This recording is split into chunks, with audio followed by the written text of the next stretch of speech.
the counterpart ni city, ma'am, dami talaga project ni city nga kadjay. Yung madami dito yung nag-sign iti MOA with the DSWD, so the project Aruga. So adado, it's more of medical and a day-to-day basis nga financial support ni children with disabilities.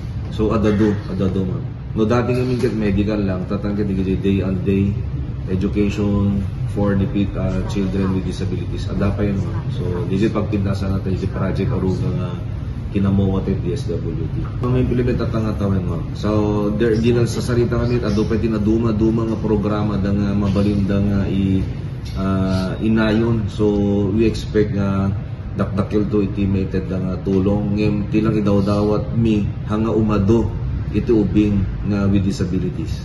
So DJ, syempre hanga gaputadot budget, we wish for the umadot PWD na ubing. So we wish nga haang nga umado for next year.